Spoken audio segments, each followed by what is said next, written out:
మహిళలకు రాజకీయాల్లో 50% రిజర్వేషన్లు కల్పిస్తేనే మంచి సమాజం ఏర్పడుతుందని ఎమ్మెల్సీ పద్మశ్రీ పేర్కొన్నారు. కాకినాడ రామ్కోస భవనంలో జనసేన వీర మహిళలు డాక్టర్ చిట్ల రజనీదీప, పిల్లారిశెట్టి రాజేశ్వరి సంయుక్త ఆధ్వర్యంలో అంతర్జాతీయ మహిళా దినోత్సవ కార్యక్రమాన్ని ఘనంగా నిర్వహించారు. కార్యక్రమంలో పాల్గొనేందుకు విచ్చేసిన ముఖ్య అతిథి MLC Kari Padmasri, doctor Damera Vijayalakshmi, beautician Zareena, doctor Rajanideepa, Pillarisetti Rajeshwari కోలాట బృందం స్వాగతం పలికారు. ఈ సందర్భంగా ఏర్పాటు చేసిన కార్యక్రమంలో డాక్టర్ రజనీదీప అధ్యక్షత వహించగా ఎమ్మెల్సీ కరి పద్మశ్రీ జ్యోతి ప్రజ్వలన చేసి అంతర్జాతీయ మహిళా దినోత్సవ కార్యక్రమాన్ని ప్రారంభించారు. కార్యక్రమంలో భాగంగా సమాజంలో విశేష సేవలు అందిస్తున్న మహిళలు కడలి Eswari, Lakshmi Ganta Swaroopa, Krishnaveni, doctor Anantalakshmi, doctor Saraswati, doctor Damera Vijayalakshmi, beautician Zareena Kranti, BJP రాష్ట్ర ప్రధాన కార్యదర్శి సాలిగ్రామ లక్ష్మీ ప్రసన్నలను, డాక్టర్ రజనీదీప, పిల్లారిశెట్టి రాజేశ్వరులతో పాటు జనసేన నాయకులు, వీర మహిళలు సాలువాలు కప్పి పుష్పగుచ్చాలు అందించి జ్ఞాపికలను బహుకరించి ఘనంగా సత్కరించారు. కార్యక్రమంలో భాగంగా పలు సాంస్కృతిక కార్యక్రమాలు నిర్వహించి మహిళలు అంతా ఆనందంగా గడిపారు. ఈ కార్యక్రమంలో జనసేన నాయకులు, వీర మహిళలు, నగర ప్రముఖులు పాల్గొన్నారు.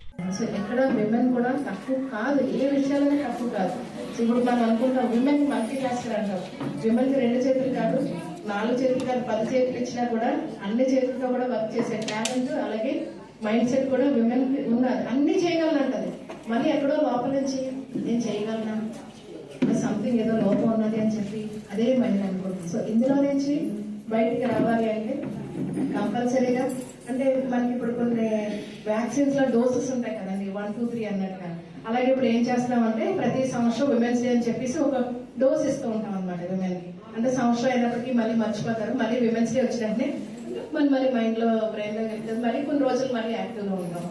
విమెన్స్ డే అన్నది so we are forever strong. So మనం నా పొజిషన్ చెప్పొచ్చు అంటే నేను అంత ఈజీగా అయిపోలేదండి. I have put in more than 20 years. నాకు నా సపోర్ట్ గా మా హస్బెండ్ కూడా ఉన్నారు. అంటే crimes of women, child labour, అలాగే క్రైమ్స్ ఆన్ స్మాల్ చిల్డ్రన్ మీద ఇలాంటి వాటిలో వర్క్ చేసి ఆల్ ఓవర్ ఇండియాలో ఆల్మోస్ట్ నేను 11 states అన్నా తిరగడం జరిగింది. మన పవన్ కళ్యాణ్ గారు ఏదైతే మనకి స్ఫూర్తిగా మనకి వేరే మహిళలను పెట్టారో ఆ స్ఫూర్తిని మన పిల్లలకు కూడా మనం అందిస్తూ రాబోయే రోజుల్లో కరాటే కూడా నేర్పించాలని ఒక పెట్టుకున్నాము. స్కూల్లో ఆడపిల్లలకి కరాటే నేర్పిద్దామని. అది కూడా తొందరలోనే వస్తుంది. అవన్నీ కూడా పిల్లలందరినీ పంపించండి. వాళ్ళకి వాళ్ళు కాపాడుకునే విధంగా మనం అంటే ఇప్పుడు ఎవరైనా పోలీస్ స్టేషన్ ఫోన్ చేస్తే వాళ్ళు వచ్చే వరకు అయినా మనం కాపాడుకునే విధంగా పిల్లల్ని ముందుకి మనం నేర్పిందామని చెప్పేసి మీ అందరికీ కూడా ఆడపిల్లలు సులభంగా చూడొద్దు ఎవరు కూడా. అంటే ఇప్పుడు అవేర్నెస్ ఎలా ఉందంటే ఆడపిల్ల పుడితే మహాలక్ష్మి, ఇదివరకు అలా కాదు. ఆడపిల్ల అయ్యో ఆడపిల్ల అనేవారు, అలా కాదు. ఆడపిల్ల అయ్యో అయ్యో చాలా మంచిది ఆడపిల్ల అంటున్నారు. అటువంటి విధంగా మనం ఆడపిల్లలను పెంచాలి. అదే విధంగా ముందు చెప్పిన మన నాయకులు అందరూ చెప్పారు కాబట్టి అదే విధంగా వాళ్ళకి ఏదైతే రంగంలో ఇంట్రెస్ట్ ఉందో ఆ రంగంలో నడిపించుకుంటూ మనం ముందుకు వెళ్ళాలని చెప్పేసి మీ అందరికీ చెప్తుంటూ అందరూ ఒక ఉమెన్ ఇంకో 10 ఉమెన్స్ ని బయటికి తీసుకొస్తే కానీ మనం పైకి రాలేం. మనము అంటే వెళ్ళిపోతాం. అలానే ఇప్పుడు పురుషులు మహిళలు అదేమి పెద్ద విభేదం, అది ఒక విభాగం మాత్రమే. బట్ వాళ్ళిద్దరిలో విభేదం లేదు, అంటే డిఫరెన్స్ ఏమీ లేదు ఇద్దరిలో. అది మనం అనుకుంటున్నాం కానీ మన పురుషులు ఇంకా అనుకోవట్లేదు. సో మన వెనకాల పురుషులు ఉన్నారు, మనం వాళ్ళ వెనకాల ఉన్నాము, ముందుకు వెళ్తున్నాము. కానీ ఇప్పటికీ కూడాను మనల్ని మనం ఇంకా వెనకపడి ఉన్నాం. చాలా మంది మహిళలకి ఇంకా అది రాలేదు. సో అందరూ కూడాను ఒక స్కిల్ ఉంటుంది, ప్రతి మహిళకి ఒక స్కిల్ ఉంటుంది. ఆ స్కిల్ నేర్చుకోవాలి, ముందుకు రావాలి. On behalf of international women's day అందరు మహిళలకి శుభాకాంక్షలు తెలియజేస్తూ, ప్రతి మహిళ అంతర్గతంగా బోల్డంత శక్తి ఉంది. మనం ఎప్పుడైతే మనం లోపల పరిశీలించుతామో వి అండర్స్టాండ్ మన లోపల ఉన్న ఇన్నర్ స్ట్రెంగ్త్ ఉంది. ప్రతి వ్యక్తిలో ఇన్నర్ స్ట్రెంగ్త్ ఉంది. ఈరోజు ఆ ఇన్నర్ స్ట్రెంగ్త్ని గుర్తిస్తూ బయటికి చూపించాలి అన్న కోరికతోటి world mental health only when women are strong and show their strength అంటే అగ్రెషన్, ఫైటింగ్, పోరాటం కాదు. ఎప్పుడైతే వాళ్ళు సెల్ఫ్ కాన్ఫిడెన్స్ ఉందో, వాళ్ళు సెల్ఫ్ ఎస్టీమ్ బిల్డ్ చేసుకుంటారో ఆ రోజే ఉమెన్స్ డే సెలబ్రేట్ చేసుకోవాలి.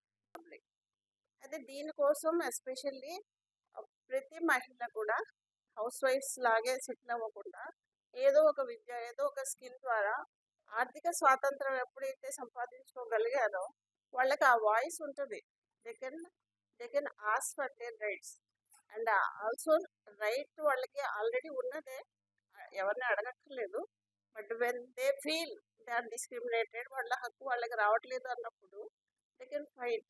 That will only has the backup with education and financial independence. నాకు చాలా సన్మానాలు జరిగాయి. లాస్ట్ ఇయర్ కూడా ఉమెన్స్ డేకి హైదరాబాద్లో జరిగాయి. బట్ కాకినాడలో ఈ ప్లాట్ఫామ్ మీద ఎక్కడైతే నేను నా ప్రతిభని కాకినాడ జనాలు గుర్తించి నాకు ఈరోజు ఈ ప్లేస్ అంటే ఈ సొసైటీలో ఒక గుర్తింపు ఇచ్చారో వాళ్ళందరికీ నా కృతజ్ఞతలు. అండ్ అందరికీ కూడా ఉమెన్స్ డే శుభాకాంక్షలు. ప్రకృతులన్నీ వెలికి తీసేలాగా ప్రతి మహిళలోనూ ఒక టాలెంట్ ఉంటుంది. దాన్ని మనం వినియోగించుకుంటూ మహిళా సాధికారత కోసం కృషి చేయాలని చెప్పేసి ఈ సందర్భంగా ఈ వేళ మహిళలందరితోనూ కూడా సెలబ్రేట్ చేసుకోవాలని చెప్పేసి ఇక్కడ జనసేన పార్టీ తరఫున వీర మహిళల మా జనసేన అధినాయకులు వీర మహిళలుగా దీనికి టైటిల్ ఇచ్చి మరి ఒక మహిళా వింగ్ని ఏర్పాటు చేశారు. మహిళల యొక్క నాయకత్వాన్ని ముందుకు తీసుకెళ్లే విధంగా ఆయన ప్రోత్సహిస్తూ వెళ్తా ఉన్నారు. ఈవేళ మరి కాకినాడలోని ప్రముఖ మహిళలందరితోనూ మరియు వీర మహిళలతోనూ ఈ ప్రోగ్రాం ఏర్పాటు చేయడం జరిగింది. మరి అంతేకాకుండా భారతదేశంలో ఒకప్పుడు తల్లిగా అమ్మగా కొలిచి స్త్రీకి ఎంత గౌరవం ఇచ్చారో మరి ఇదే దేశంలో మరి స్త్రీని అణిచిపెట్టడం కూడా జరిగింది. నా స్త్రీ స్వాతంత్రం అర్హతి అని కూడా చెప్పడం జరిగింది. కానీ దాన్ని దాటుకుని మనం ఈరోజు ముందుకు వెళ్ళి చూస్తూ ఉన్నారు. ఈరోజు ఒక గిరిజన మహిళ మరి శ్రీమతి ద్రౌపది ముర్ము గారు రాష్ట్రపతిగా ఉన్నారు. అంతేకాకుండా మన ఈ భారతదేశంలో 33% రిజర్వేషన్స్ రాజకీయంగా ఇవ్వడం జరిగింది.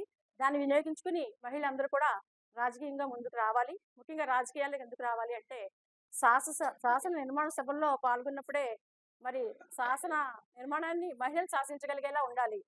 భారతదేశంలో మరి ఆకాశంలో సగం అవకాశంలో సగం అని చెప్పేటటువంటి మహిళలకి అంతటి అవకాశాలు ఇవ్వడం జరగటం లేదు.